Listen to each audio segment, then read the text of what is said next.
Wreckage isn't the end of the story. It's where God begins again. Maybe you've lost some things.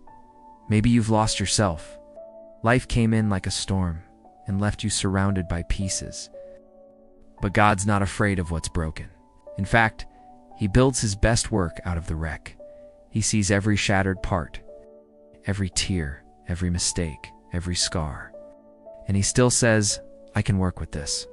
You don't need to fix yourself before coming to Him. You just need to bring the pieces.